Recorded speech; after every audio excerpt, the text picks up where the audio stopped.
Let's see, Kendall. Kendall, you want to play? Sure, I'll play. Fantastic. All right. So what brought you here tonight? What's your biggest challenge? So I'm kind of in a weird position. So I just took the July LSAT, having studied for a year prior to it. I scored a 159. I typically get around a 166 when I'm doing a practice test. Was shooting for 170s hopefully when I was studying. But now I'm kind of I don't know if it was the fact that it was a stressful day that messed it up. I don't get to see my scores because it was a non-disclosed. So kind of had to regroup for the October one, and kind of knowing that the logical reasoning is the section that if I'm going to mess up on is typically the one that I do, kind of just trying to schedule kind of a new study plan to fix those areas. Sure. Okay, so what would your default be if we didn't have this call tonight and you've got about 2 months until October? What would you be doing? I'd probably be going to Khan Academy and picking one kind of each question section that they have and trying to work through them and see which ones I'm actually screwing up on the most and trying to do that, and then just taking a bunch more practice tests just to kind of get the nerves out if that's what it was. Okay, and so what don't you like about that approach? It seems too similar to what I was already doing. So what do you think is missing then? I think that's why I'm kind of here. I'm a little bit lost with it. I was kind of freaked out by how that test went just because I can't see what I did. I don't know if it was just a bad day. So that kind of causes a lot more anxiety about it than normally being okay, you screwed up on this section and this was the section that you messed up on the most, because then it's easier to go and say, okay, I need to fix that. But in this situation, it's more, okay, I don't know what I did. I don't know, what I kind of need to work on more. Because to be honest, if I look at kind of what I typically miss versus what I typically get right in logical reasoning, it kind of is, I've found more depends on the question itself rather than the type. I'll just miss some rather than others. So yeah, it's not always about question type. Sometimes you get things wrong just because they're difficult.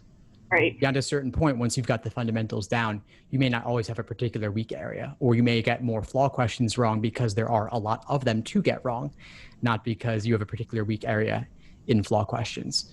Now, it's obviously also frustrating when tests are undisclosed because you can't see your results. You can't know what you got right or what you got wrong. And obviously after a few weeks, everything's kind of hazy anyway. So in the absence of that, how might you determine your weak areas without that disclosed exam?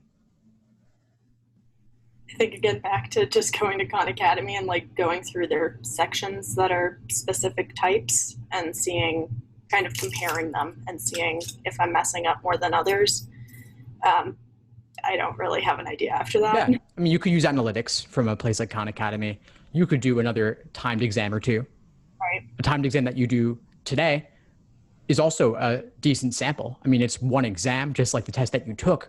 The official one was also just one exam. So it's obviously limited in sample size. So you could do 5 if you wanted to, and then average and see where you stand, and then see where are there any trends, if any. But as you said, also, question type analysis is only one piece of the puzzle. It could be the method of reasoning in a stimulus. Right. So in the absence of trends with regard to question type, what if you just took a handful of exams and reviewed them in depth? What if you did 1 or 2 a week between now and October? I think that would probably help, because doing more in general typically gives you at least something to look at and kind of more confidence in knowing something about it. I think my issue is the fact that I just don't know what I was messing up on. So probably good. Is there anything missing from that approach for you?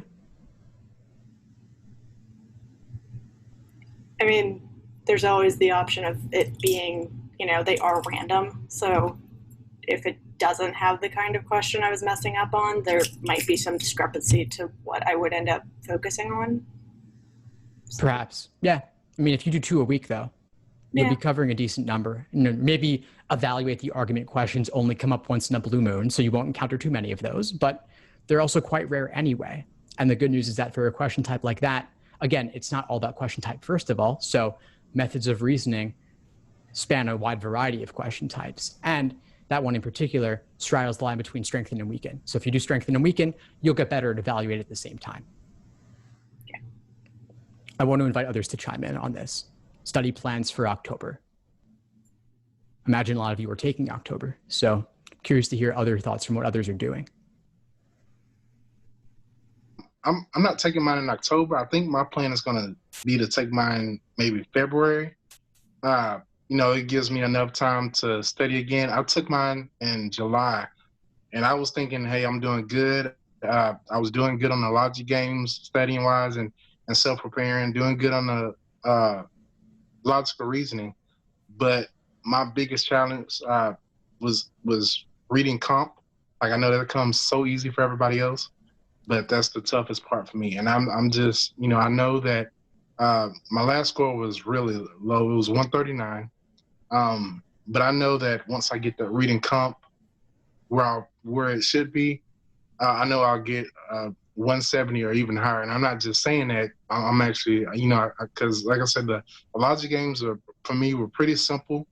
And then the logical reasoning was really simple. I think I just had a few problems with understanding, what is the apparent discrepancy in certain ones and pick that one, which one explains it.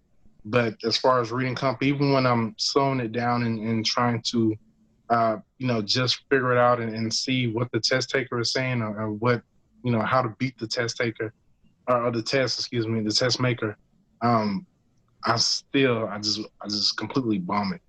I hear you, Billy. I want to keep the focus on Kendall here for now. We might get to you later. But do you have any advice for Kendall about a study plan for October? What's worked well for you? I would say slowing it down to where, you're kind of breaking it piece by piece. Like, let's say you're taking apart an engine and you just, piece by piece of what's bothering. Like with me, with the logic games, what makes it so easy is just by, not just working through it, but seeing why did I get this wrong and why did I get it right. And then also, just trying, even if you fail, just take a whim. And the next thing you know, when you see why you were thinking like this, like, why did I think that this was the correct answer? And then next thing you know, you can look in the in the back to see, what they say, but you can go by what your real thoughts are. And it helps a lot for me. Thanks, Billy. Yeah, 2 things I want to pull out from there for you, Kendall. One is the idea of reviewing in depth, really looking to analyze where your misunderstanding comes from and look up the Socratic review method again for more on that. The second thing is breaking it down piece by piece. So I said, I would suggest for you, if you have the time, 2 timed exams per week, along with detailed review of those exams. What might be missing from this is if there are certain weak areas you notice, like let's say you're not coming across evaluate the argument questions and that's stressing you out. Well, there aren't that many of them, so it's not that big a deal. But if they're stressing you out, then spend time on them. Take an hour or 2 and go through a handful of them. There really have only been a handful of them ever, so wouldn't be that much work to go through a bunch, and then you would have that one crossed off your list. How does that feel to you? Good plan. Thank you.